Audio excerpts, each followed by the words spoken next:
Okay, good evening. I would like to call to order the October 18, 2021 Lake Washington School Board meeting. Let the record reflect that all board members are present and participating remotely. There's been a recent update to guidelines for attending public board meetings.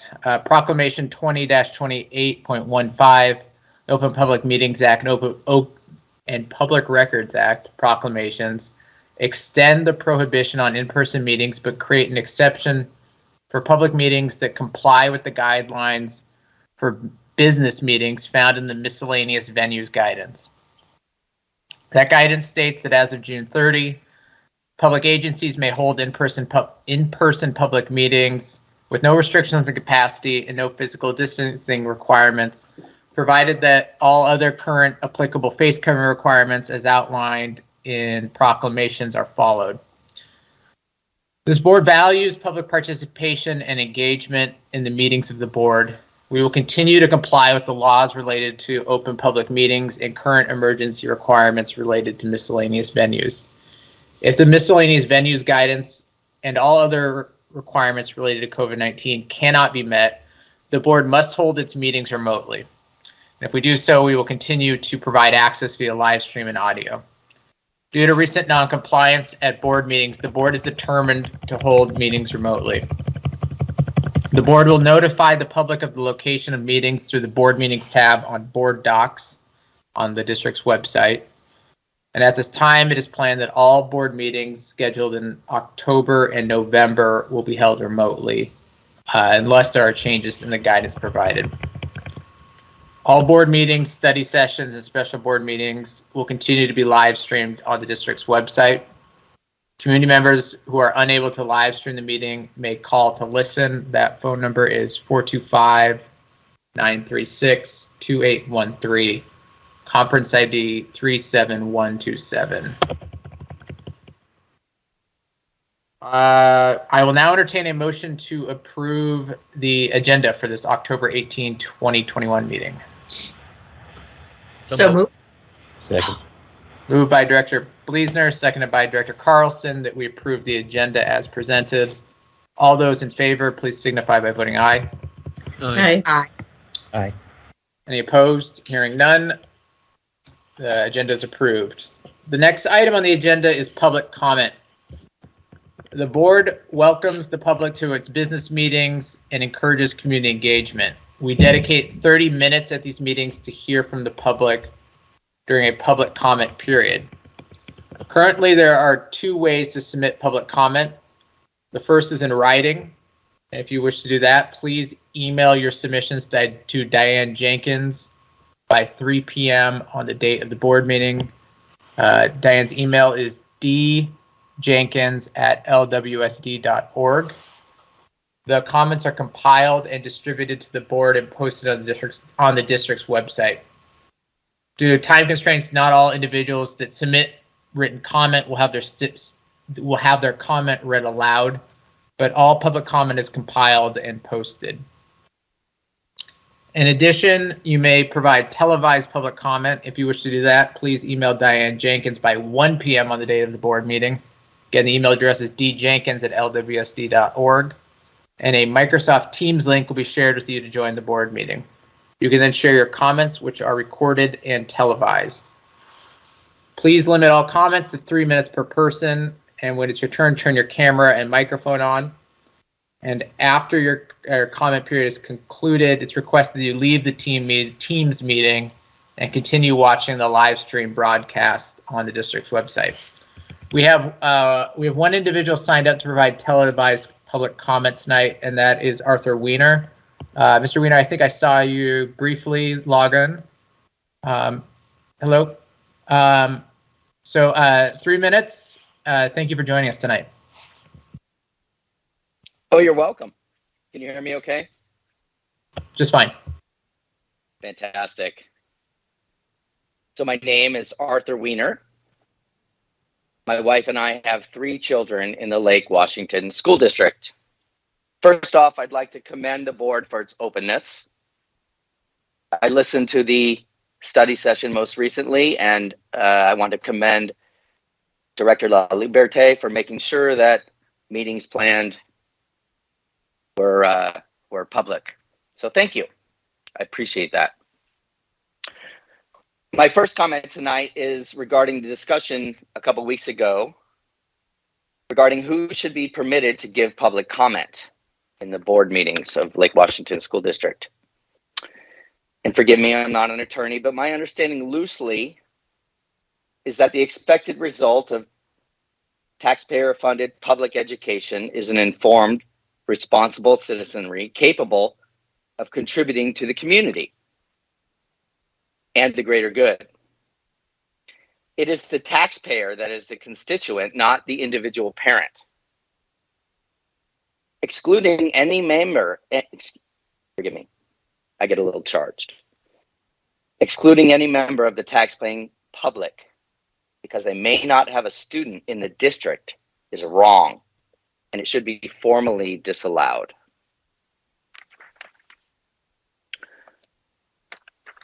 My next comment, again, is regarding masks. Forgive me, but when will you admit that what you're doing regarding COVID, either directly or indirectly, following orders, is not working? When will you exercise independent judgment? I looked at the Washington State data regarding COVID cases, hospitalizations, and deaths. I downloaded it again today. And I'm actually going to skip to the 65 to 79 age group, a highly vaccinated group that's quite compliant with mask wearing. Yet 9 out of the highest 20 weekly case count figures are in the last 9 weeks. September 26th, September 19th, September 12th, September 5th, August 29th, August 22nd, August 5th, August 8th, and August 1st. They're all in the highest case counts in the last 9 out of the last 20 of the highest 20, 9 of the highest 20. So I have to ask, is what we're doing working? Is what we're doing working? Once again, regarding that data, I sorted the data set highest to lowest. So there are 86 data points. So halfway is 43. 23, so more than half. And this is in the 65 to 79 age group. So again, a highly vaccinated and highly masked group. 23 of the highest weeks are in 2021. We're doing better in 2020 than we are in 2021. Which leads me back to my question.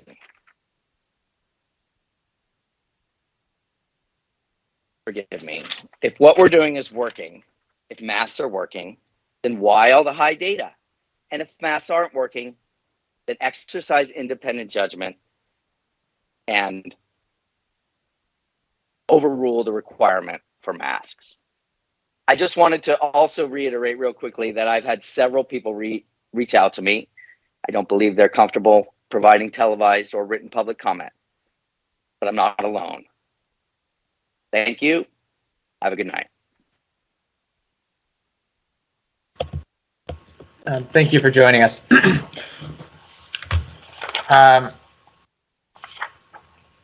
Just clarify one thing for the record for those who are tuning in. Whether you are a parent or not, you are always welcome to provide public comment, and there is no restriction on public comment at all as to whether you are a parent or not. So to make that abundantly clear. We received 5 written public comment submissions tonight. They are all similar. And so I will read one which is illustrative of the 5 that we received. And it's the first that we received is the one I'll read aloud. That's from Sherry Billmayer. And she wrote, as a LWSD parent with a student at community school, I am concerned about the recent events at Eastlake High School. and the district's response. I'm concerned both as a member of the school community, but also as a parent of a child of color. In our district, I have already encountered multiple microaggressions and outright racist policies that negatively impact students and families of color in our district, and my child is only a second grader. Regarding the most recent incident, I am asking once again for the district to respond and reflect upon their actions and responses. After a district-wide email was sent, there has been no follow-up, communication, or transparency. The district's response at all levels to Eastlake High School's Patriot Day failed to include the lived experiences of many students and families, particularly Muslim, Sikh, Brown, Black, and those perceived as Muslim. Not applying an equity lens to decisions and communication opened the door for threats and attacks to be directed at teachers and students. Not resolutely defending teachers and holding accountable those who have caused harm, nor acknowledging the harm in hopes it simply goes away, upholds the status quo. When teachers are afraid, when students cannot process their emotions from the impact, it is impossible for teachers to teach effectively and to learn. This is particularly concerning for me, as I am very aware of the lack of representation and diversity in our schools. BIPOC educators and leaders are leaving our district and choosing employment elsewhere. BIPOC families are becoming more and more aware that LWSD isn't a district that supports them. This affects the whole district when it happens at any of our schools. This cannot be siloed. The impact has and is still being felt, and we must do more to protect all teachers who are willing to follow the LWSD equity and family engagement vision and mission. And that is commit to the legacy work of racial, gender, and ability equity for all. I'm sorry, I'll try that again. Commit to the legacy work of racial, gender, and ability equity for all and the intersectionality therein. Disrupt the status quo. Be unified in the community of unrelenting abolitionists working to intentionally achieve educational and social justice to ensure that all students have freedom to choose their paths in the world. Engage in intentional strengths-based legacy work by pushing boundaries through storytelling and abolitionist teaching. Disrupt the system that threatens educational freedoms of our community. Work to harness and include the power and wisdom of historically marginalized communities and push boundaries and decolonize curriculum and mindset. All students have a right to truthful education that challenges and expands their thinking and prepares them to engage authentically and fully in the complex world we inhabit. This not only positively impacts our children and families of color, but all students. Diversity positively impacts everyone involved, and I am asking the district to stand by the words in their equity mission statement. I urge the administration to do the following. 1, make a district-wide statement on how the superintendent, director of equity and family engagement, assistant superintendents of school communities will strongly stand with and protect all administrators and teachers who commit to this LWSD equity and family engagement vision and mission. 2, ensure that Eastlake High School leadership team conduct a post-mortem and develop a plan forward that allows students and teachers to reflect on Patriot Day through an equity lens. Begin and follow through with a restorative justice approach with those who have caused harm to take accountability and restore trust with teachers and students. 3, adopt the adoption of a decision methodology that supports equitable and inclusive decisions. And 4, consult and contract with an outside group experienced with approaches of restorative and transformative justice through an equity lens focus. And that was from Sherry Billmer. We received a substantially similar written comment from Erica Thomas Chen, Greta Clymer, Sarah Franklin, and Joy Randall. And while it's not included in public comment, the board, at its board members' email address, we've also received similar public comment from other individuals. And that is the public comment that was received tonight. Thank you, everyone who took the time to write to us. The next item on the agenda is approval of the October 18, 2021 consent agenda. I will now entertain a motion to approve the agenda as presented. Move approval. Second. Moved by Director Carlson, seconded by Director Bleasner that we approve the agenda. Dr. Holman, will you please poll the board? Dr. Carlson, Yes. Director Sage, Yes. Director Bleasner, Yes. Vice President Stewart, Yes. and President La Liberty.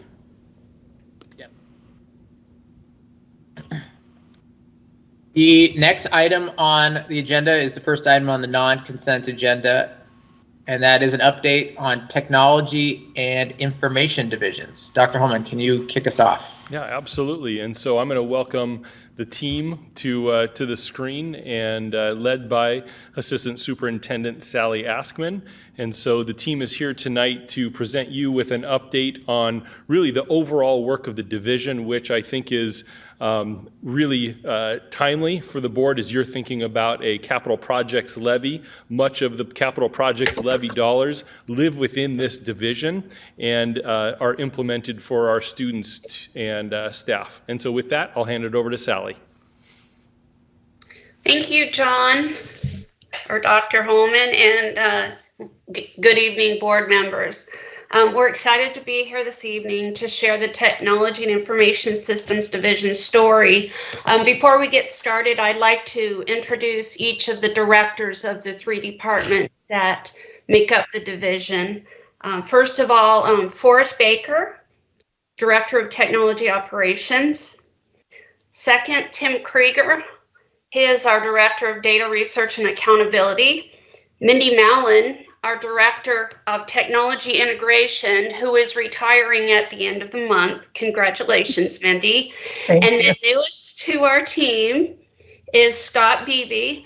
And Scott just joined us last week, and he will be stepping into the role of Director of Technology Integration as Mindy retires.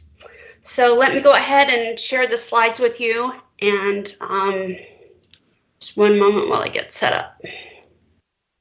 Can you give me a thumbs up when you can see it? Great. So we've picked a little bit different motif for our slides. We chose a very graphically interesting motif, and all of our slides have been developed utilizing tools that our students and our teachers have readily available to them for their schoolwork and instruction. So we thought it might make it a little bit more fun and interesting to look at.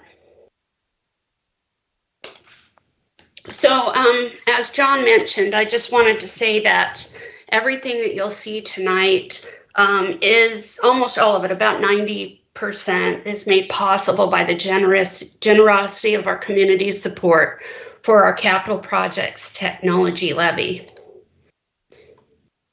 Our division is really a newer division. We joined together in July of 2020 as a division, and we're excited to share what we do in service to our staff and students. Almost everything that, the three departments are technology operations, as I mentioned, and then data research and accountability and technology integration. And they collaborate together to ensure that our technology data and professional training on technology are provided always with the focus on student success. Technology operations, headed by Forrest Baker, who will give you a much more detailed presentation of the work, runs all of our district business systems. Dr. Holman mentioned a few weeks ago that we have maybe 40 or so systems.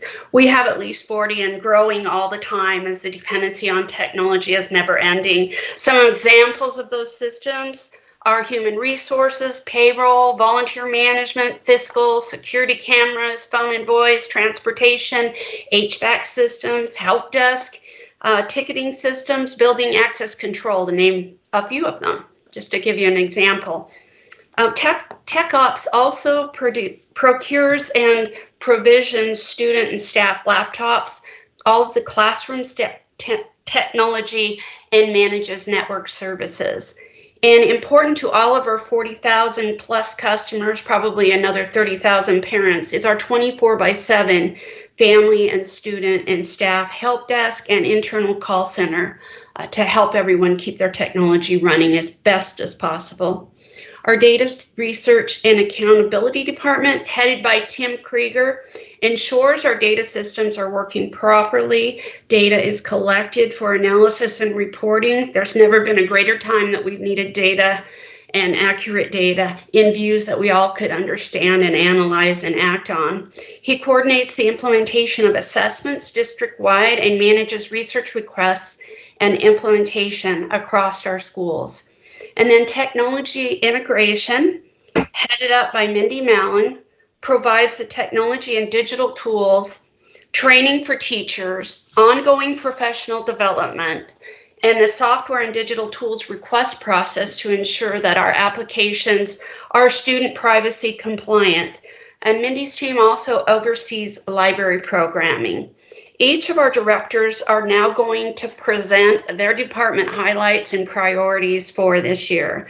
So I'd like to invite Forrest Baker to come ahead. Thank you very much, Sally, and good evening. My name is Forrest Baker, the Director of Technology Operations.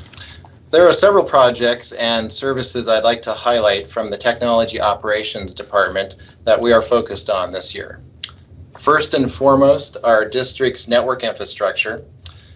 With the reminder last year of how dependent we are upon our network infrastructure during remote and hybrid instruction models, as well as everyday communications and operations, we have started upgrading both our internal and our external fiber connections to the next generation of 10 gig and 40 gig transport speeds.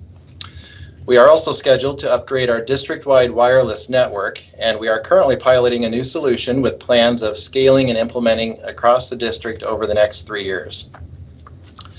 These projects are focused on improving capacity and stability to better ensure that we are prepared for the network demands now and in the future, and they are funded by both Capital Technology Levy and federal E-rate dollars. Another significant project that will begin later this fall is the first round of our replacement cycle of teacher laptops, also supported by our technology levy. We have 2,200 teacher laptops that are now over 4 years old and up for replacement. Those are the 2017 first generation Surface Book 1s that we acquired and that are now getting replaced with the latest Surface Book 3 models. In addition, this August we rolled out a new platform called EPIC. EPIC stands for Employee Platform for Information, Instruction, and Curriculum, and is our new online searchable collection of SharePoint sites designed to provide the most current district information, support links, and instructional tools accessible to all staff. And this new and versatile solution is now in production and being used across the district this school year with over 4,300 unique staff logins already and an average of 75,000 site visits per month so far. This year, Technology Operations is placing a district-wide focus on improving security as well. With increased cyber threats to the public education sector over the last year, we've taken strides to refresh, educate, and enhance our district security policies related to account password management, network firewall and server security, and implementing multi-factor authentication for those critical staff accounts to secure our access and better ensure data privacy. And lastly, we are focused on providing responsive and quality technical support to our staff, students, and families that are working both online and back in person this year. So in addition to providing the in-person support across our schools, we continue to offer the 24/7 family and student support this year through phone, email, and online support options. And I believe we are very fortunate to have such dedicated technology staff that care about the success of our students through the use of digital tools. And I'm extremely proud of my team as they have completed over 16,000 help desk support tickets so far this year. And just this last Friday afternoon, we saw the pending support ticket queue drop to 0 for the first time. Well, the first time since I've been with the district. So with that, I'll turn the time over to Director Tim Krieger.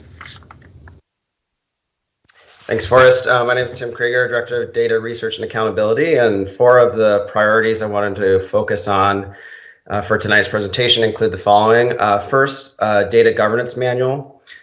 This was mentioned briefly by Forrest, but as we continue to grow and generate extraordinary amounts of data, it's critical we revisit and update all of our policies and procedures related to data security, access, and breach responses. So we'll be putting all of that information together into a single data governance manual that'll have all this information in one place, and that's going to allow us to have a coordinated annual review process. Secondly, as you know, Power BI is our current visualization tool. We've recently finished putting our historical student information system data into an EdFi data warehouse, which is going to allow us to do more of our data analytics in Power BI. We're focusing on reviewing each of our visuals to ensure we're using asset-based language. We want to humanize our data more and bring together multiple data sources that provide a more holistic view of the student. And we've moved our data reports to a better navigation system in SharePoint, which is the Epic system that Forrest was talking about. And you'll be receiving some new information on this in the next few weeks through a board brief as we finish our testing of our security settings. But the navigation of the reports you've used in the past is going to be much easier in this new system, and we'll have some new reports for you as well. Thirdly, we are next summer transitioning and upgrading our Skyward system to a new version. It's still Skyward. Our current version of Skyward is called SMS 2.0.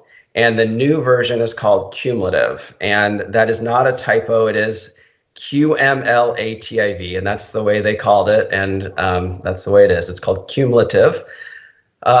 This is going to affect all of our Skyward modules, including family access, student access, employee access, student management, and our human resources and fiscal software modules. So all of those will be upgraded. The new system is SQL-based, and we're going to see some benefits such as an upgraded, more intuitive interface, faster processing, more robust reporting, and searchability. So you'll see that actual migration and shift will be at the very end of June into the first week of July of 2022. And our fourth thing I wanted to talk about is our online course catalog. Currently, our middle and high school course catalogs are PDF documents that are linked to websites. We are excited to announce that we're going to be moving to a searchable online course catalog for middle and high school. This will be visible to families in January for the 2022-23 course selection process. The advantages such as searchability, accessibility features, translation through our website, and then on the maintenance side, a more efficient and nimble editing process, and we're not having to edit a bunch of PDFs. We'll also be able to put some pictures of students actually in the courses that we're advertising in the course catalog itself as well.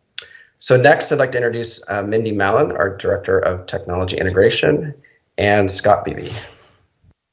Good evening, everyone. It's nice to see you all again. We just wanted to take a moment to update you on some of the technology integration highlights. Forrest and Tim mentioned that the Epic SharePoint site, and as you may remember, KIT, which is our knowledge base for integrating technology, is a resource that we have had in the past, and over this past year we have also moved that over to the Epic site, and it's another major component of the SharePoint site. It provides that on-demand professional learning related to the use of our core instructional technologies. We love it because it's highly visual. It hosts resources in different formats and how-to text or video tutorials. We have samples of lesson snippets to model some of the different applications of the technologies we have available. And it's really designed to support that application of technology within instruction. And I know many of you are familiar with Classroom Teams. That was the new LMS. That was a huge highlight for us over the last year and a half, and accomplishment to launch a new learning management system during remote learning. Our teachers and our students learned a great deal over the last year and a half, and our next steps are to continue to enhance the use of the accessibility tools within the platform, which is in alignment with our focus on inclusion and equity. We're continuing to collaborate with Microsoft to expand communication, collaboration, engagement applications within the Classroom Teams environment. Some of those different applications include continued work on the assignments feature, on a reading progress feature, Reflect. So there are many updates that happen over the course of the year that just make the platform stronger and more usable for our teachers. Our smart interactive panels and related software implementation, which is one of our core instructional technologies, also continue to be implemented even though we were in school closure in the last year and a half. And those final implementations were just completed at the end of last year. And the initial professional learning that followed the implementations were they were completed with our schools. The professional development changed pretty significantly over the last few years as the software is continually adjusting, as were the needs in the school. And that was our job, to continually meet the needs of our schools and our students and really engage kids as much as we could in that remote environment. So we're continuing to look at, how do we keep our staff up to date with the professional learning that we offer through the Technology Integration Facilitator program and then some of the building-based LEAP. All of these applications that I mentioned are ones that support our work related to MTSS, equity, and inclusion. So our flagship program is our Technology Integration Facilitator program. It's our avenue for ensuring that ongoing professional learning is available for our teachers at the building level related to technology integration. The TIF program has supported the SMART and Learning Management System or Classroom Teams implementations through Cornerstone courses, instructor-led courses, and on-demand resources that have been made available on KIT. Our TIF also support our building admin in reviewing their survey data to assess priority needs related to technology integration and to build out their building instructional technology or BIT plans. And the BIT plans are a component within the school improvement plan, so that both goals support one another. One of our key priorities for moving forward is establishing a comprehensive digital citizenship curriculum. It is a part of our strategic work that was put on hold due to school closures over the last year and a half. We will be researching and reviewing resources to determine needed adjustments and begin drafting implementation plans at all levels. And our initial focus will be on high school as we had done some initial work with our K-8 classrooms. The TIF program directly impacts our teachers. Our intended outcome is to ensure, though, that our students have the needed skills and understandings that will prepare them for the future related to instructional technology and technologies that will carry them forward into the work environment. We are in the process of gathering student voice. We've drafted a student survey and done some testing and sampling with students. Our goal is to gather input on some of our strategic work items related to technology integration and the direct correlation on student uses of technology. We're hoping this type of feedback will help us identify and consider potential adjustments that may be needed in the program. And then lastly, our librarians have been in the process of establishing and refining our collections auditing process to address equity and inclusion. We are very excited because the Lake Washington Schools Foundation approved a district-wide grant to support the purchase of fiction books to fill the gaps identified through the equity audit. It's a very large grant that will happen over a 5-year period, and essentially they are providing $5 per student for every school. We are also talking with the foundation to determine how we might identify schools that might not have benefited from large PTSA donations over the last, many years, so that we can support those schools with additional funding to ensure that all of our schools' library collections are current and balanced. So those are just some of our highlights, and I'm going to go ahead and turn it over to Sally.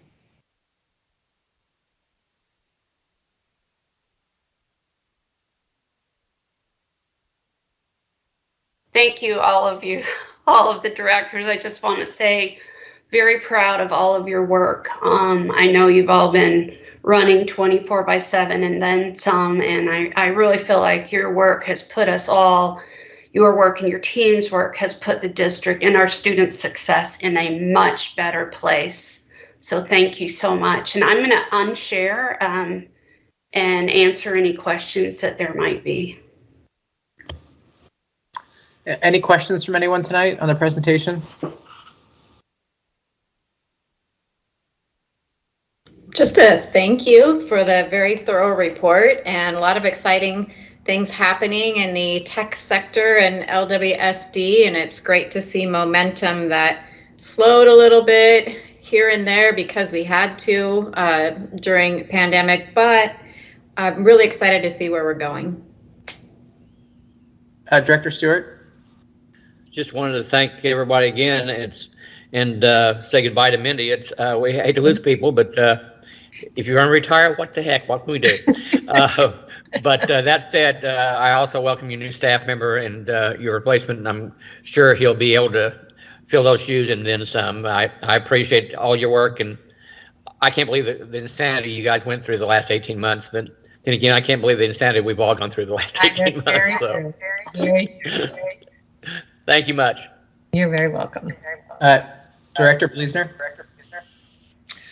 So to just echo, yes, thank you very much for the very informative piece. I am curious about Epic. And so at some point, it would be great to learn a little bit more about that and see how that plays out and what's going on there, as well as to, Tim, you had talked about the shifts with the data and how that's going to work with that. So as we look at our work plan as a board, I see this helping to potentially be something we want to lay out there as something to get a little more understanding of, as it seems to be fairly integrated through multiple things. So, and greatly appreciate the 24/7 and providing that opportunities to our families. That's a big investment and well worth it to ensure that that occurs. So thank you. Dr. Holman?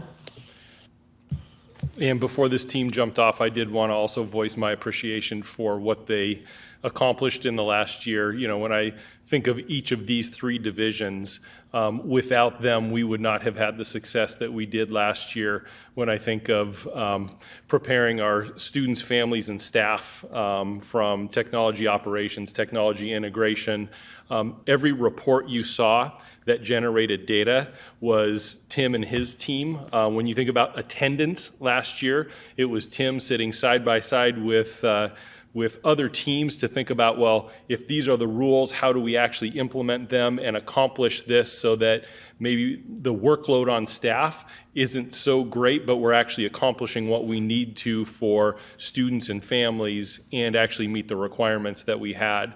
And so this team was tremendous, and I would be remiss if I didn't recognize Mindy and her service to Lake Washington School District for many, many years. We've been colleagues for a long time, and so thank you for everything that you've given as a teacher on special assignment, supporting new teachers and otherwise, as a principal, and then as a director in our district. So you've been a tremendous asset to children over time, and we want to recognize you for that. So, yep.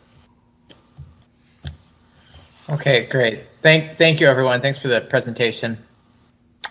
We will go to the next item. Next item on the non-consent agenda is resolution number 2319, replacement of existing educational programs and operations levy. Dr. Holman, could you kick us off? Absolutely. And just, I guess, as a preview for the board real quick, there are three levy items. There's a separate agenda item for each. Yes, and I was going to reference that as well. The short presentation I'm going to provide is in relation to your next three non-consent agenda items, Resolution 2319, 2320, and 2321. And so I do have a short presentation just to reflect this content. And so There we go. So just a week ago, or 2 weeks ago, we were in this space and I provided my formal recommendation to the board around these funding measures. And that was a longer presentation. And so anyone that's interested to see that full slide deck, that video is available on the board tab on the website under board meetings and board video. And so I think it's important to start with really just what has been the timeline of everything that the board has done in working up to this point in time. And, you know, when you think about the number of study sessions that we used to really narrow in on where we wanted to land.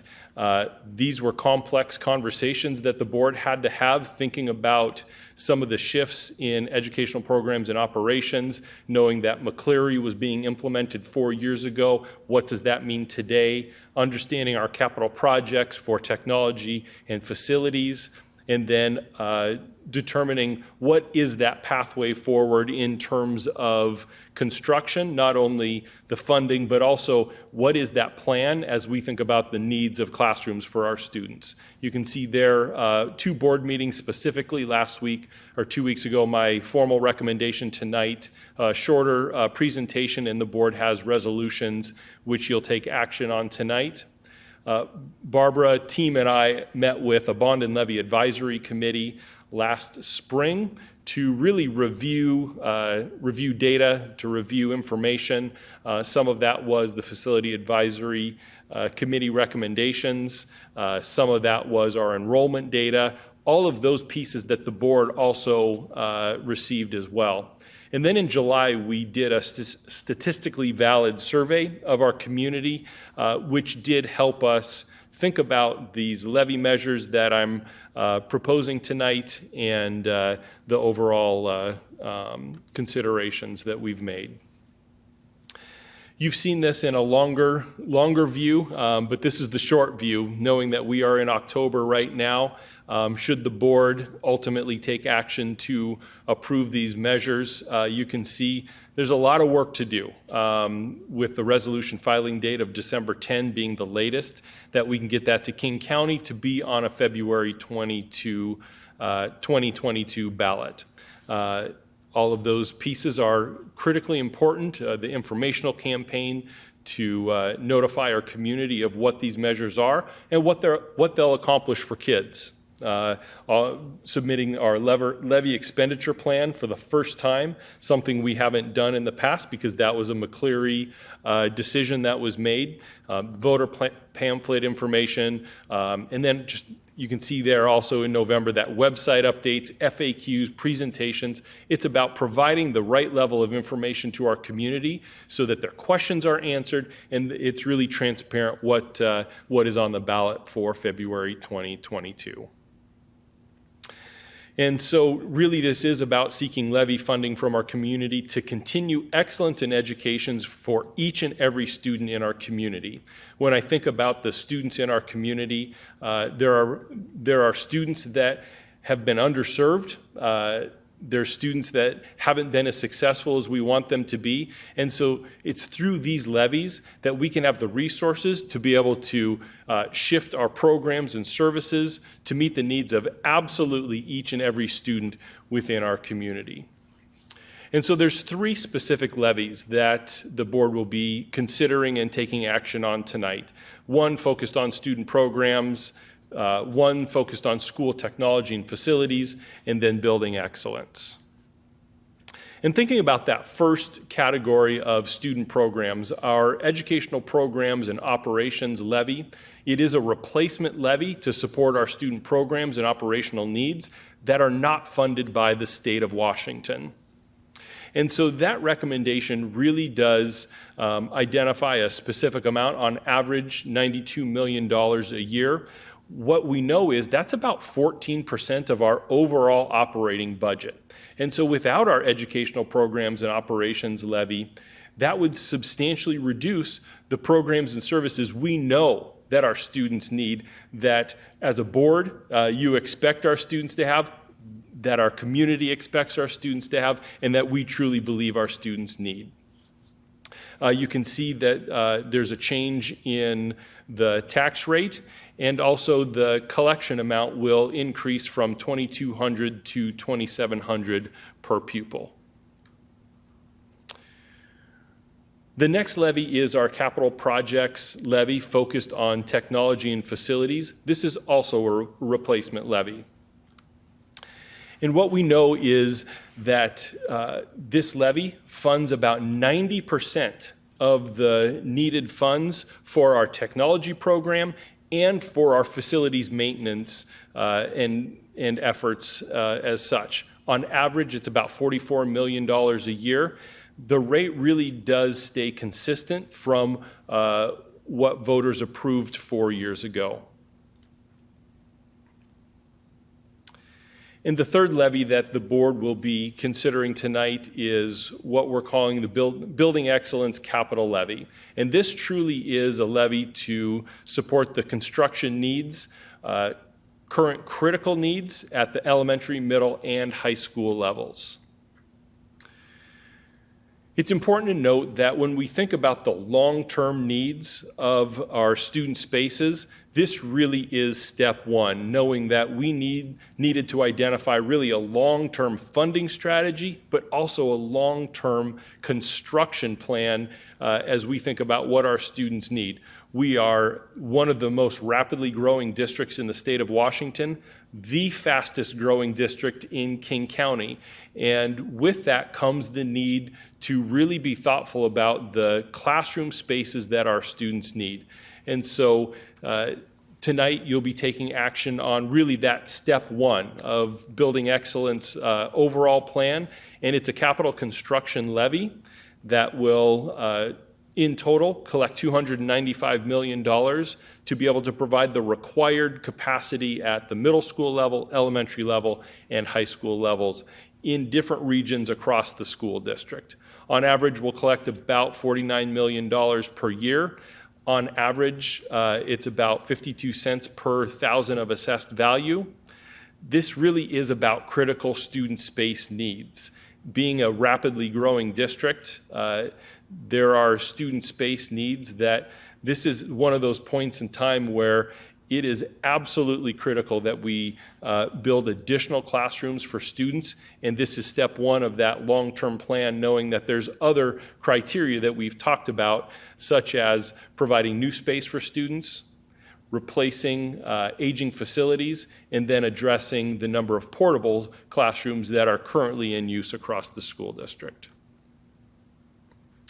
And so looking at all of these together, as the board knows, we took significant time to really think about kind of the fiscal impact of these three levies for our community, and being thoughtful about knowing all of the priorities and all of the needs. So you can see total tax rate is $2.84 per 100,000 of assessed value. You can see for a home valued at $1 million that the current cost of taxes for the school district is $2,570, and that would change to $2,840 with these proposed levies.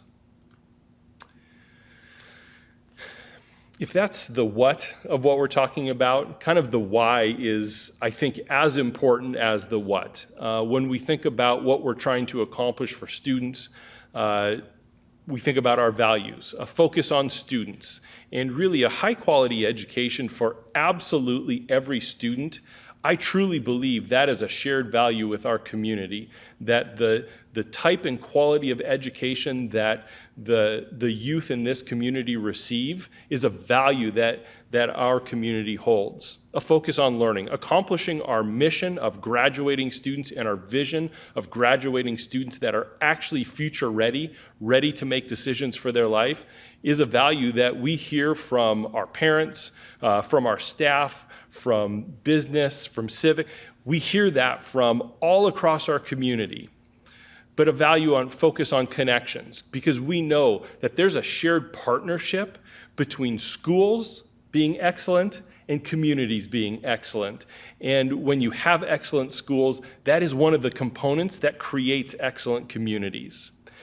And lastly, a focus on results. And when I think about results in these terms, I think about just being transparent with our school community around these funding measures, because they have high expectations for us as an organization, us as a district, and really the student outcomes, but they also have high expectations for how we use public funds. And so a couple of key points to all of this. These levies truly do align with our district's mission, vision, and values that are focused on each and every student achieving excellence. Our Educational Programs and Operations Levy provides for student programs and services that are not covered by the state. And we know that our Educational Programs and Operations Levy is about 14% of our overall district operating budget. The Capital Projects Levy for both technology and facilities ensures students have required technology and well-maintained schools. And our Capital Projects Levy funds about 90% of the overall needs within the technology and facilities budget. As a district, we've experienced rapid growth, and a long-term funding and construction plan provides students with the right required classroom needs currently and into the future. And the Building Excellence funding measures will provide the long-term classroom space needs for students in Lake Washington School District. The first step of that funding strategy is the 2022 Building Excellence Levy. It's that first step towards meeting the student space classroom needs here in Lake Washington. So tonight, the board is, the last point, which is critically important as I think about our community, that the district has developed funding measures that are fiscally responsible and responsive to community input and student needs. And so tonight, the board is taking action on 3 distinct resolutions. The first resolution, 2319, is replacement of the existing Educational Programs and Operations Levy. Resolution 2320 is the replacement of existing capital projects levies. And Resolution 2321 is the Building Excellence Capital Levy for critical construction. With that, I'll hand it back to you, President LaLiberty. Okay, so we will take the resolutions one at a time, but before we do that, I do want to open it up for any comment or questions on all 3 resolutions together, if anyone has anything right now.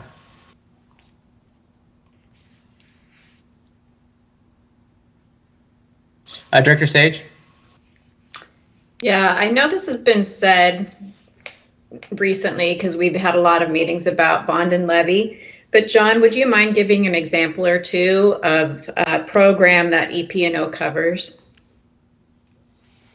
Absolutely. And for much greater level of detail, last week's presentation, if anyone is interested. But when I think about the Educational Programs and Operations Levy, our special education program receives significant support from EP&O, our school nurses, our professional learning program. And so there's a lot of the day-to-day functioning of the school district that is funded through our Educational Programs and Operations Levy. One of the things I did in our last presentation was pulled out some of those pieces and actually identify what's the percent of the overall budget need, such as special education, that comes from the EP&O levy funds. Thank you for that. I don't think we can repeat some of this enough and keep the conversation going so that there's just more awareness of what funds what in our school district. I'd also like to point out that Lake Washington has never desired to just meet state minimum requirements. It's always gone above and beyond that, helping our kids to truly be competitive in a global market. And finally, the space considerations are huge. We have schools that you can't add portables to because there's no room. Not that portables are a great strategy, but even if we wanted to use that as a strategy, we can't because there's simply no space left for that on the campus. And when I consider all of these things, as much as I don't want to see anyone having to pay more in taxes right now, comparatively, it is not as huge amount as I see in our neighboring districts. And I do value all of the things that these three will pay for.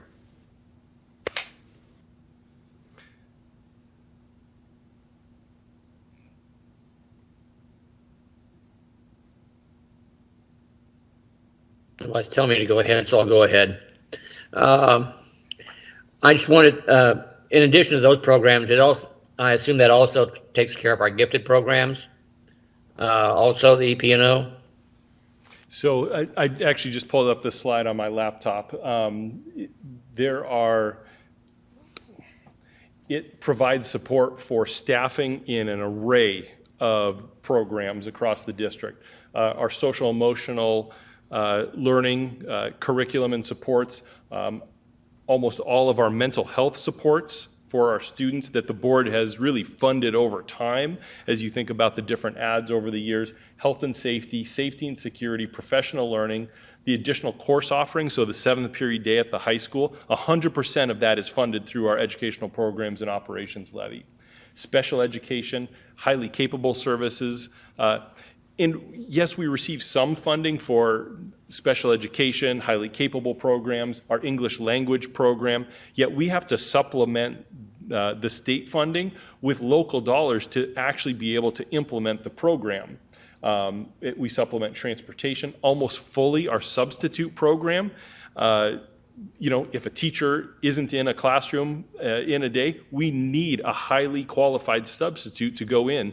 We receive some dollars, but by and large, we are funding the majority of substitutes through the educational programs and operations levy. Early learning, and then these last four, when I think about the connection points that many students feel to school, music, the arts, athletics, activities. When we think about kids connecting to school and feeling valued, it's a lot of times through some of these components that they're passions of students. Music, the arts, athletics, activities. These are things that students feel very connected about. That is what our EP&O levy truly does provide for students. Well, I think we should note too, John, that when we talk about paying for a large chunk of the special needs group, that's education mandated by law. But yet the federal government has never paid more than 40% of that tax bill.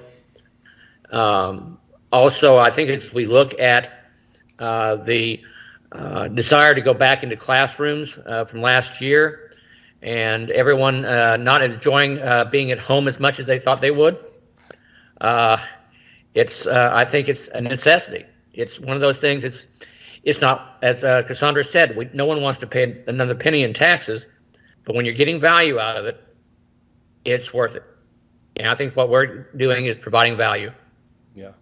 And to your point, Mark, currently our educational programs and operations levy funds about 31% of our special education programs. Exactly. To the tune of about $21 million annually. It's those unfunded mandates that have to come from somewhere. Yeah. Any other questions or comments on all of the matters together? Okay. So the first item, or the item we're currently on the agenda, is replacement of existing educational programs and operations levy. That's resolution 2319. At this time, I will now entertain a motion to adopt resolution number 2319, replacement of existing educational programs and operations levy for the February 8, 2020 election. So moved. Second. Moved by Director Stewart, seconded by Director Bleasner, that we adopt resolution 2319 and have it go forward on the February 8, 2020 election. Any board member questions or follow-up on this resolution? Director Bleasner? I'd just like to recommend, I am in favor of this resolution going forward. It is 14% of our operating budget, which is key. The other key thing as I think about this is actually where, as a school district and a board, these are the flexible dollars that we have that we can really attack the local challenges that we face, whereas much of the state funding is what we call categorical. So this really is the opportunity that we can provide for our community. So I believe this is a strong investment in our kids and in our schools, and is vital to be able to keep going forward. So appreciate the thought process that went through this in which to do it as that replacement levy. I will also be voting to support the replacement levy. You know, I think about the commitment that this board and the district has made to equity, and the work we've done it. The work that needs to be done will be funded with these dollars. And if we really want to do this work, we need to have this funding. And I believe the community supports this work, along with the high achievement, high levels of education that we provide. So I will be voting to approve the motion and adopt the resolution. Director Stewart, and then anyone else with any last comments on the motion. Director Stewart, you're on mute. My family would love to have a mute button. The one thing I remember going back, as long as we've been in the school district, is the survey each year by the realtors of why people move to this district. Why this district and not living over in Bellevue or North Shore or wherever? And it's our schools. Number one, and it has never been second. And I think that is a testament to what we can offer. The fact that we have to go to these EP&Os is a necessity. And it's also, as you said, gives us the flexibility to offer things that our public wants. And if we weren't, I think you'd be seeing a lot more folks living in perhaps lower housing cost district. But it is what it is. And we need to provide what our families want. Okay, it has been moved by, I lost track, I apologize. I believe it was moved by Director Bleasner, moved by Director Stewart, that the board adopt resolution number 2319, replacement of existing educational programs and operations levy for the February 8, 2020 election. All those in favor, please signify by voting aye. Aye. Aye. Any opposed? Hearing none, the motion carries. The next item on the non-consent agenda is resolution 2320, and that is the replacement of the existing capital projects levy. Dr. Holman, do you have any, I think you've already presented on this. Is there anything else that you would like to add? I just want to restate that this levy, it's a replacement, and also we're seeking really a consistent level of funding, assuming inflation is built into the levy structure as well. But this is 90% of the needed funds to be able to fund our technology program and our facilities maintenance program. And so when you think about that, we get almost no dollars from the state to implement a technology program. And when you just heard it tonight from our technology and information services team, that entire team, by and large, is funded from the capital projects levy, partly the EP&O levy, but those funds come locally. And then when you think about really the upgrades and things like that that are needed at our schools, if a school needs life cycle replacement of an HVAC system, that is locally funded. We don't receive dollars from the state. When we need to replace carpeting, when we need to upgrade for ADA access, those funds come through the capital projects levy that our community has consistently supported, which really they've talked about a value of a technology program and the infrastructure that is robust for students and staff, protects data to the degree that is absolutely necessary for student data, for staff data, and then to maintain our facilities. Thank you, Dr. Holman. Resolution 2320 is being presented for adoption at tonight's meeting. So at this time, I will entertain a motion to adopt Resolution 2320. That is the replacement of existing capital projects levy for the February 8, 2020 election. So moved. Second. Moved by Director Carlson and seconded by Director Stewart that we adopt Resolution 2320.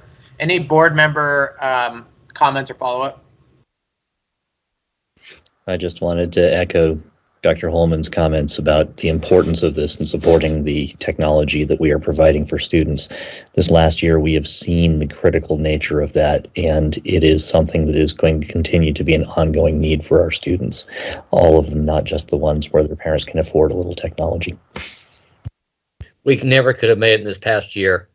Our students would have been home watching television. There had been no way we could have educated them with this pandemic. And we need to remember that this is what enabled us to stay as much ahead of the game as we could, or at least keeping up with the game. No one liked being at home, but it never could have been done without this technology. Director Bleasner? So what I find most fabulous about this is, yes, the issue for the pandemic. At the same time, this is the world our students will be graduating into. We have the capacity to implement MS Teams, which is what I was using at my work with public health completely, is what we're using. So this, by having this opportunity, we actually give our students the opportunity to utilize these skills and things that are reality of where they are. So it actually, I think, is vital for the educational purposes of our kids going forward in where we go. And then our facilities, as there's some key components in that we need to be maintaining at all times. So again, I do say the pandemic definitely drives an important piece as to why this is there, but also for the vision going forward, maintaining this and being able to do the replenishment so we don't have old technology is going to be vitally important. Director Stewart? To add on to what Chris was saying about there are families that can't afford the technology. We just went through a long process of making sure that we address equity in our school district. And one of the ways we do that is making sure that every student has access to enough technology that they can survive and thrive in this world. I recall that at the very first of the pandemic, parents who were just scrounging trying to find a laptop. And those that could afford it were great. I saw one picture on the Facebook. It looked like NASA control room. And yet I also knew there were kids that had no laptops. And that's the difference between a good education and a Lake Washington education that's even better. Okay. The motion is by Director Carlson, seconded by Director Stewart. That we adopt Resolution 2320, replacement of existing capital projects levies for the February 8, 2020 election. All those in favor, please signify by voting aye.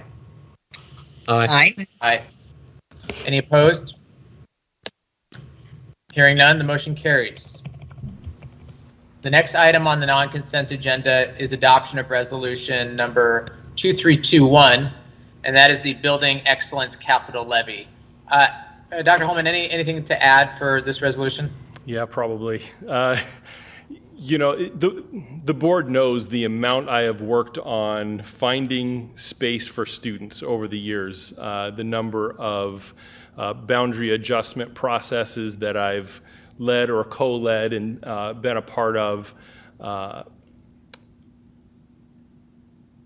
When you're doing that and you're not opening a new school, that's significantly different than when you're doing a boundary change to shift students into a brand new school.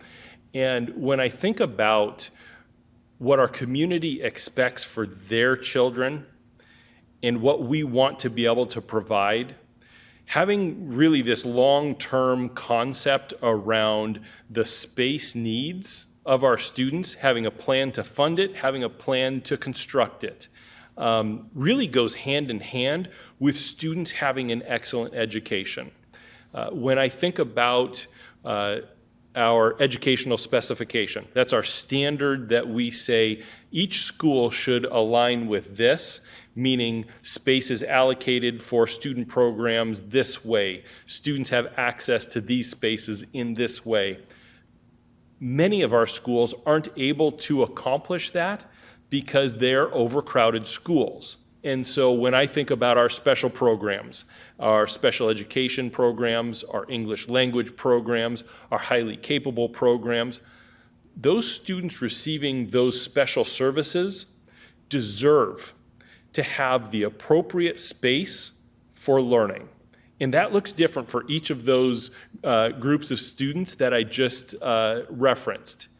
But right now, there's times where we need to provide services in spaces that are overcrowded, that have more students than we typically would want, that really doesn't meet our educational specification. We build art and science rooms in our schools. Many of our art and science classrooms right now are classrooms, are K-5 classrooms. Our secondary schools, we're having to, I'll say, jerry-rig at times classroom spaces just to be able to provide space for students. And I think our community expects more than that. And so to me, building excellence is about a vision of what we want for our students. And that vision does come with cost associated with it, but it goes back to that value of excellent schools and excellent communities are connected.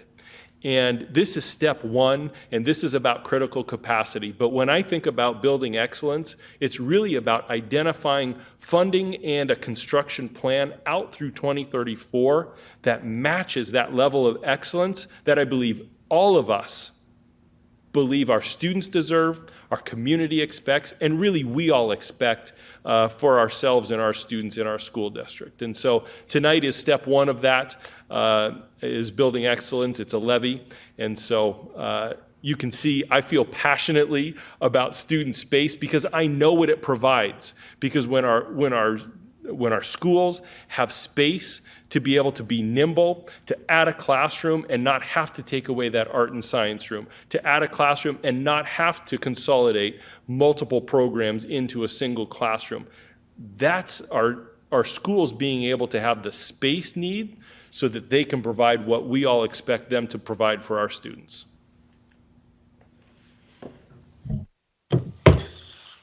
Thank you. Resolution 2321 is being presented for adoption at tonight's meeting. At this time, I will entertain a motion to adopt Resolution 2321, that is the Building Excellence Capital Levy for the February 8, 2020 election. I'm sorry, February 8, 2022 election. So moved. Second. Moved by Director Stewart, seconded by Director Carlson. Any board member follow-up on the resolution? Director Carlson? I just wanted to very strongly support Dr. Holman's points that he has made. The ability to provide space for our students is fundamental to our mission of educating students. And this is a step on a road that we need to take. It is so critical. I personally don't think there is any greater need that we have to face in our district right now. So I'm glad that we have a plan for how to get from here to there. This is the first step along a longer plan, as has been discussed at length in previous meetings. But it's so important. I just can't emphasize how important it is that we have enough room to educate the children who are already here in our schools. Director Stewart? You know, we talk about the need for very personalized education and having as close to a one-on-one situation with teachers, the idea of being able to have those teachers give attention to each of the kids at their various levels they are. If you have over 25 kids, that becomes very difficult. 20, 30. If you don't have room for kids, it's impossible. There are situations with the special needs kids where you have to have kids who have sensory issues in a separate room from some of the other kids. And it's vital to their education that they have that opportunity to learn in an environment that they can learn in. And if they can't, then we're not serving them, and we're not serving our public. And that's why I vote for this levy. It's imperative that we address those issues. And if you want to have the classes that you want for your children, that's what this takes: room. You can't put it in a circus tent. Any other board member questions or follow-up?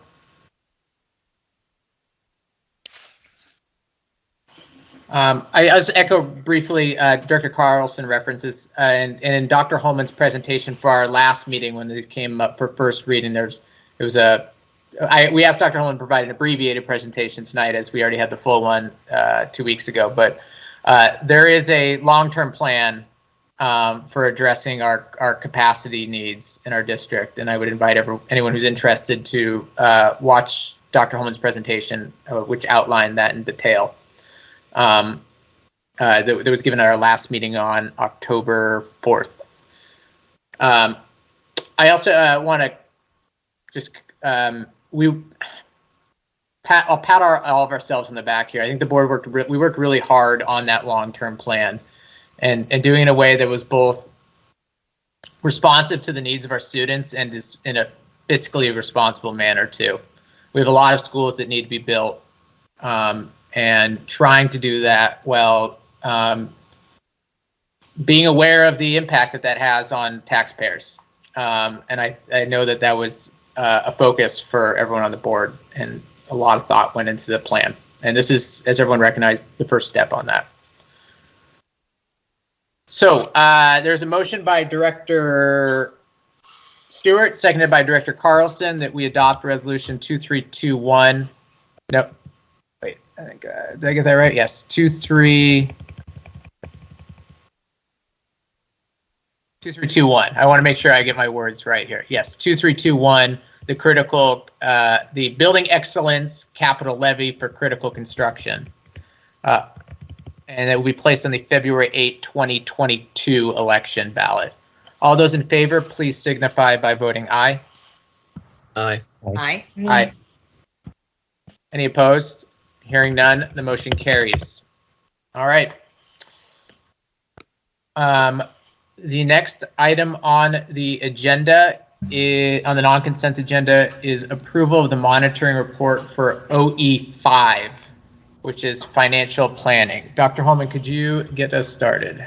Absolutely. And so I'll just give a brief comment and then allow the board a chance to discuss. But really, OE5 is about financial planning.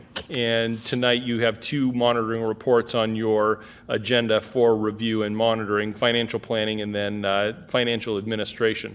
But this policy, I just want to read the opening policy statement. It says, the superintendent shall develop and present to the board a multi-year financial plan that is related directly to the board's results, priorities, and operational expectations goals, and that avoids long-term fiscal jeopardy to the district. The executive summary in your report states, this report evaluates 11 components of OE5, financial planning for compliance with the board's operational expectations and values in this area. All sections are designated as in compliance, and the report is based on evidence from the prior 12 months. And so you have OE5 in your board packet for monitoring and review. Associate Superintendent Barbara Posthumus is here as well to answer any questions that the board has. Otherwise, I'll hand it back to you, President LaLiberty. Okay, so tonight we are monitoring two of our executive limitations, and for those who are watching at home are not familiar, these are the policies through which the board has established its values and how the district is expected to operate and express its conditions that must exist in our operation. The monitoring reports that are on the agenda tonight contain the superintendent's interpretation of policy language and a review of the current conditions and monitoring data. These reports and the monitoring actions make up part of the board's oversight of the district and assures the board that its operational standards are met. And as a reminder, there's also ongoing work for updating the board policies to ensure that they best reflect our current values, conditions and expectations, and that work is ongoing with Director Stage and Director Bleasner. So tonight, on the first of the reports that we're monitoring tonight on the non-consent agenda for approval is OE5 for financial planning. And that report is on the agenda, and I made sure to email everyone a copy of it tonight. Any board member, well, any comments before we entertain a motion?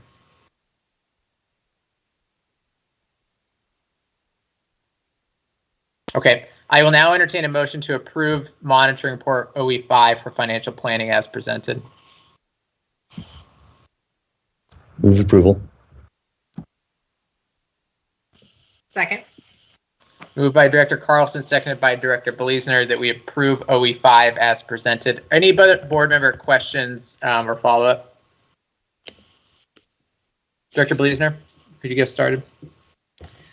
Absolutely. So appreciate this monitoring report and going through it. There was just a few places I wanted to highlight, actually. Was with 5.5 was assures fiscal soundness in future years. That includes provisions for reasonable contingencies. So as we walk through that budget, the one thing that came in line for that budget is that we are aligned for the 24-25 using our reserves, and that in order for this to stay in compliance going forward, we will need to bring that into alignment to be able to continue that going forward. So I just wanted to highlight that piece, that it is currently, but there are places with how we're using our reserves, and that actually leads itself back to our conversation with levy dollars and what's going on there. A piece of that is that alignment component. And the only other piece that I wanted to, for a board discussion piece, I believe it's in compliance the way it put forward, is 5.9 is based on reasonable consultation with appropriate constituent groups. We follow the public hearing. I know there are definite public things, but we don't often hear much from the public and from our community in going forward with the budget. So I'm wondering if there's something to look at, additional ways to seek that input or feedback from our community that's more effective at actually having that dialogue more two-way. So again, it's not that anything's out of compliance. It's just, I always feel that that's a ball we miss. I know there are things of budgeting by priorities that brings in different things. There's different ways to do budgets to pull things forward, and potentially exploring those opportunities would be beneficial. Director Stewart. Thank you, Director Bleasner. Director Stewart. The fact that we have a reserve fund for contingency fund, it goes through the McCleary reconfiguration, shall we say, of everyone's finances. There are districts that couldn't meet payroll after that. We could. We survived, and we thrived, actually. If we hadn't had these reserves, we would have made it through the pandemic. We wouldn't have had the technology to do so. Everyone can disagree on should the dollars be on column A, column B, or column C. But for 5 years running, we've been awarded an excellence award for the way we do present and maintain our finances and our fiscal responsibility. I think that we have to look at that. I agree with Director Bleasner that I would love to see a way that we could get more input from parents as to where the priorities are for them. We've heard a lot about priorities this last year from parents, and I think this is really where the rubber meets the road. Once you've given your overall issues, you have specific issues that need to be funded, this is the time and place to give that input. And by doing so, you can influence how the monies are spent to a degree. It's one of those things where it's some are discretionary, and I think it's the idea that if you let us know that you need to have X, Y, or Z, that's the time to do it. I don't think I've seen in the last number of years anyone stand up and speak when we've had public comment for the budget approval, and I'd love to see somebody do it, saying this program needs funding or that program needs funding, especially when it comes to equity and all those issues.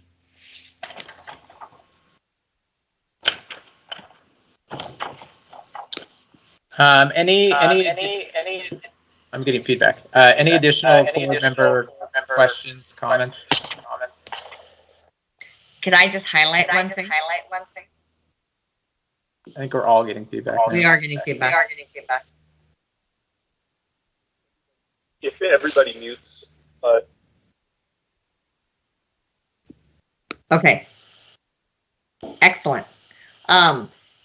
Is through this also the pieces that mention that we again have a clean audit and we maintain a very high standard. So I think that needs to be sort of highlighted as an excellent component going forward still, that continues.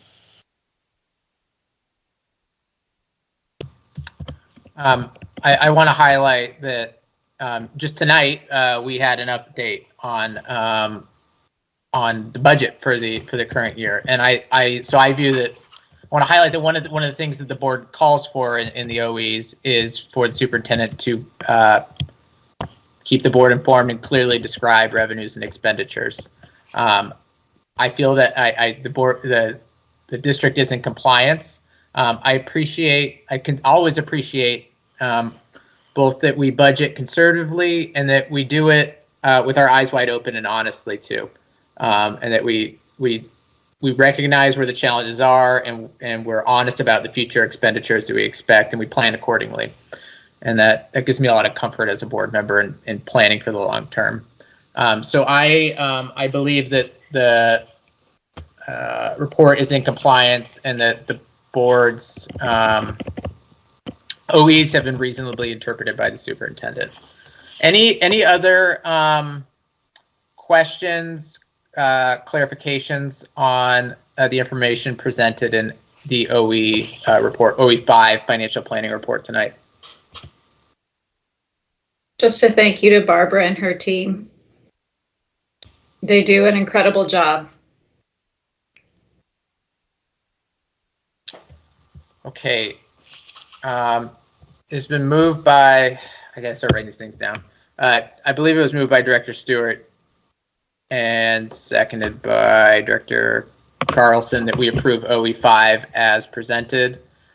All those as presented and as compliant is the motion as I understood it. All those in favor, please signify by voting aye. Aye. Any opposed? Hearing none, the motion passes. The next item on the agenda and the last item on the non-consent agenda is approval of the monitoring report for OE6, and that is financial administration. Dr. Holman, could you give us a preview of that? absolutely. So if Summary. OE5 is about the planning for our fiscal outlay, OE6 is about the execution of that plan. And so the policy states that the superintendent shall not cause or allow any financial activity or condition that materially deviates from the budget adopted by the board, cause or allow any fiscal condition that is inconsistent with achieving the board's results priorities or meeting any of the operational expectation goals, or places the financial health of the district in jeopardy. And so in your report, the executive summary does actually point out an area that I wanted the board to be aware of. And it states, this report of OE6 financial administration for compliance with the board's operational expectations and values in this area. 12 of 13 components are designated as in compliance. Component 6.1, assure that payroll and legitimate debts of the district are promptly paid when due, is marked as not in compliance. And the rationale for that, and I thought this was a circumstance that noted reporting to the board in this manner. A bill totaling $1.2 million payable to Bellevue College went unpaid for 8 months. The initial invoice was due right after employees were required to move to remote work in March 2020. The error was caught, the invoice paid. The business services team has reviewed procedures with staff for tracking accounts payable to ensure such an oversight does not occur again. This report is presented in compliance with the noted exception. The report is based on evidence from the prior 12 months. Thank you, Dr. Holman. Any questions or clarifications from anyone on the board with regard to the information presented in OE6?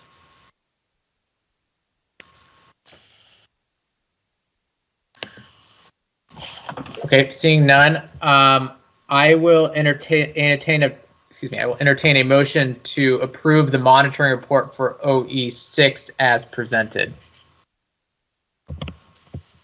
I move to approve OE6 as presented, as compliant with the exceptions noted. Thank you, Director Bleasner. Second. Is there a second? Okay, it's moved by Director Bleasner and seconded by Director Carlson that we approve OE6 as presented, which is in compliance with the exceptions noted, and that is the exception that Dr. Holman just noted. Any further board comment on OE6 and on the motion? Can I just make a comment real Please. quick? The report that's in the board's packet, the report is accurate. I don't know why the executive summary doesn't incorporate what I just reported, but we'll get that updated. I think it was just a prior version that, does yours show? Because when I pull it up, it does not show that executive summary, but I believe when it was on 2 months ago, that one was updated correctly. So we'll make sure to get the correct version with that executive summary and noted exception. Okay, thank you. I'll just say that I appreciated knowing as soon as you knew about the unpaid invoice. In addition to the monitoring report, appreciate that. What was the solution in which that occurred to as well, and the resolution to it? So recognize that with the pandemic and with COVID, there was a huge shift going on at that time, and that this was then resolved in as quickly a fashion as possible. Sounds like Bellevue College might have an issue too that they want to look into. Well, I was going to say the accounts receivable department didn't realize it either, so. Yeah. Well, I was about to say, Director Stewart. if you're owed $1.2 million and you don't recognize it, something's a little bit offbeat. But I understand totally the idea that everyone was scrambling at that point. Everyone was scrambling to try and make sure kids were educated. Technology was acquired. Granted, it's a kind of a hard to overlook a $1.2 billion bill, but it's also kind of hard to recognize that you weren't being paid for $1.2 million. So I give you kudos to the fact that only one bill was missed. I'm surprised something else didn't fall off a desk. I want to highlight one thing from the report. This year, I had the opportunity to participate in the audit process by the state, and particularly the exit. I participated in an interview with the auditor and also the exit interview as well with the team, and I was very impressed. I was really pleased that when I was able to answer all of the auditor's questions, that I felt like I was fully informed in such a way that I felt very comfortable having a conversation with the auditor, and as a board member being able to provide answers to the questions. I was also really impressed by the team during the exit interview process. We once again got a complete clean bill of health from the auditor's office. It was a good process. It was a good process to be involved in. I appreciated how much time and attention went into it from staff. It seemed like we didn't just meet the minimum; we went above and beyond. I think that was pretty clear from the auditor's reaction to what we had provided. Any further comment?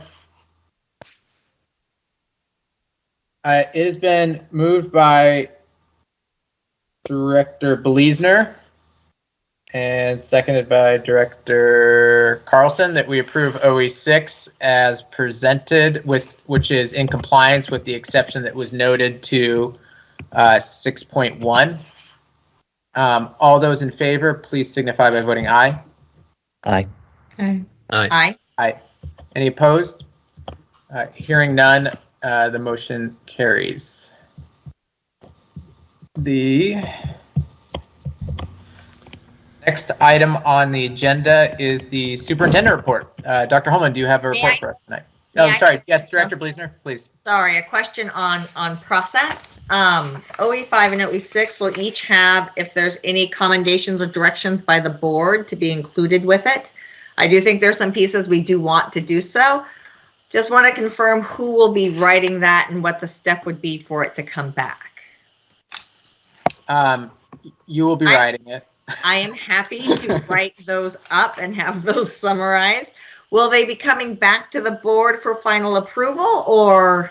I don't think we need that. Okay. I don't think there was any.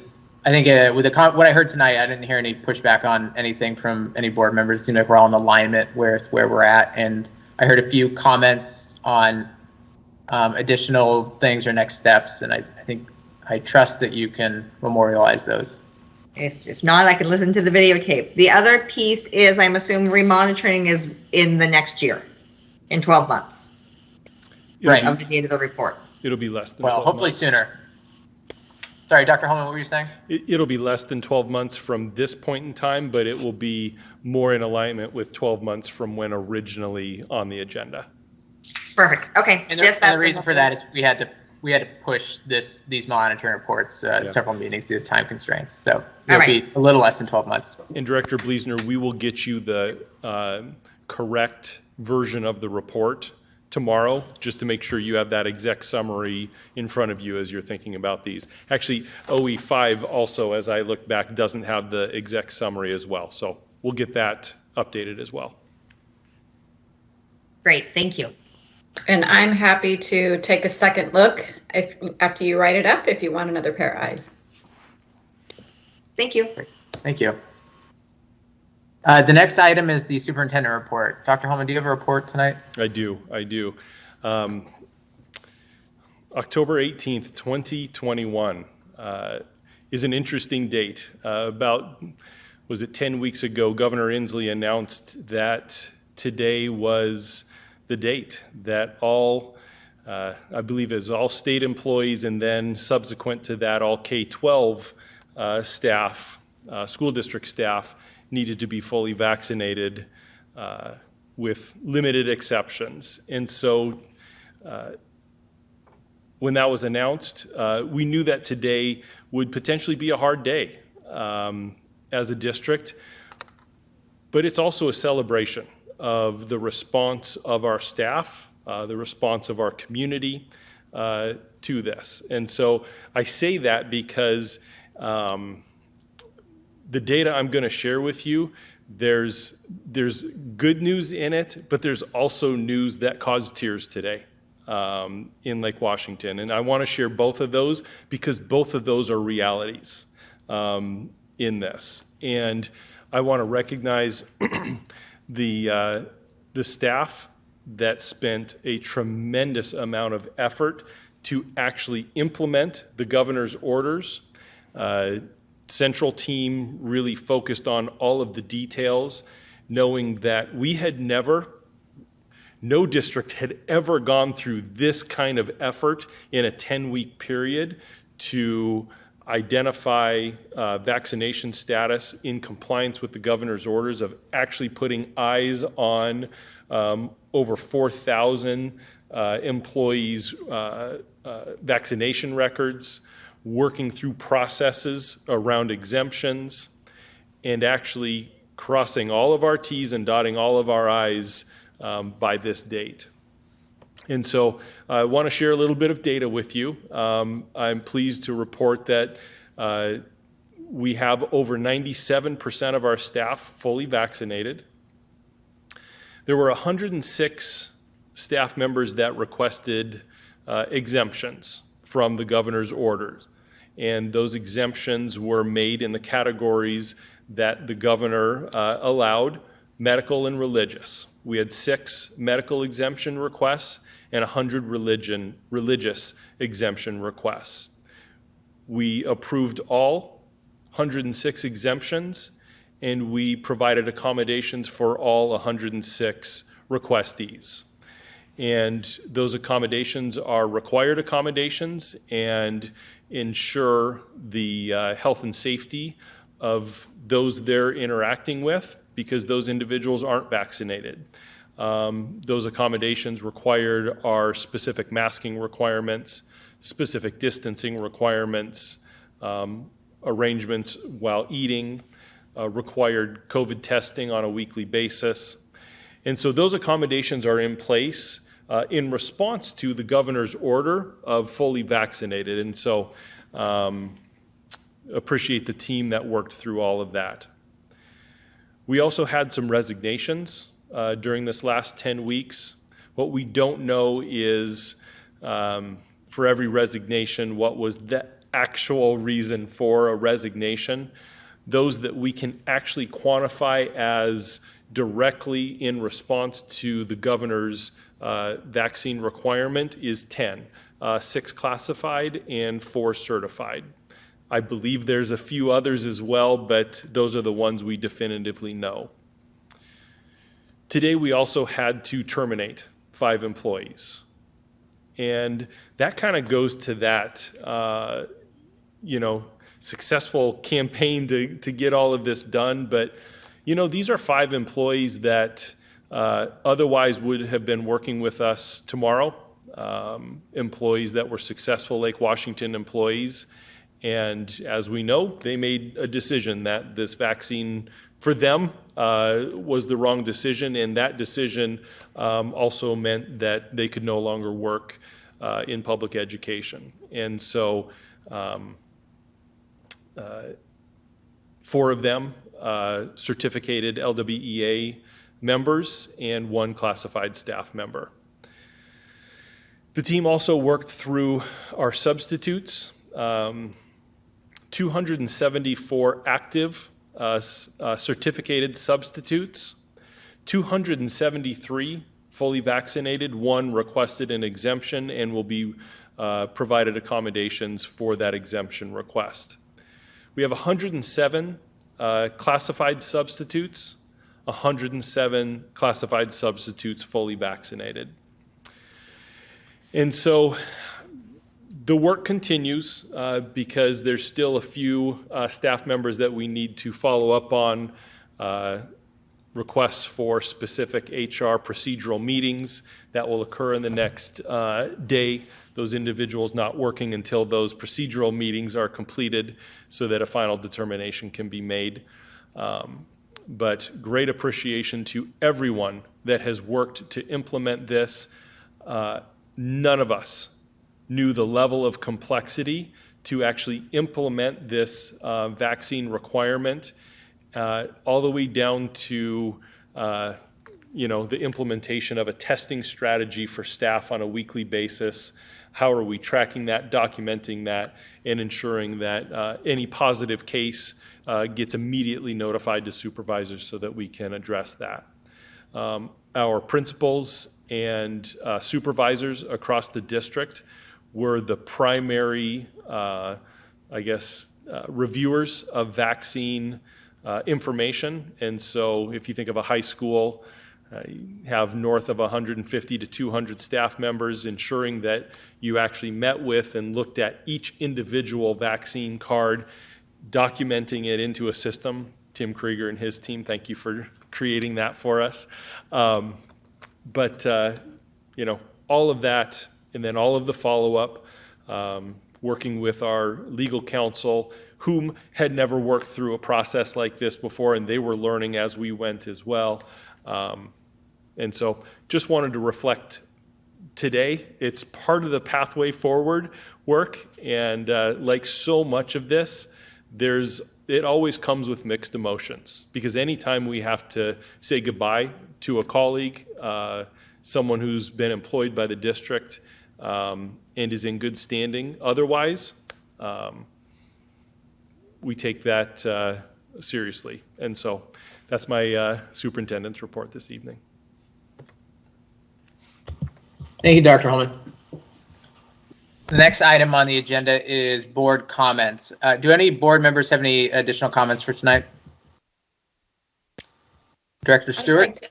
Oh, sorry. Director Stewart, then Director Sage. Oh, Director Stewart, you're on mute. Good thing I was on mute for my response. I just want to congratulate some of our kids in our district. There's a large contingent of our students that are playing cricket these days, and I went to see the finals for the 13 and unders. And I've never seen a full cricket game, to be quite frank. And I guess I picked the right one because not only was it the finals, but they went into overtime, for crying out loud, and won by 4 points out of 130 something odd. And so I want to congratulate the MLCAS Titans. They beat the Orange Army, and only by 4 points out of like 100 and I'm sorry, I lost count, but it was amazing. I'd never seen the game played. It's nuanced. I love the fact that we have an ability for our kids to find another activity that they can get to that doesn't require a computer screen. And everyone, it comes down to equity. Everyone has a sport that they are either good at or enjoy. Primarily, to be quite frank, I fall in the category of enjoy. I was never very good at very many of them, but I think that it's great that we have the opportunity for those kids, and I look forward to seeing more kids being able to participate in this. Thank you. Director Sage?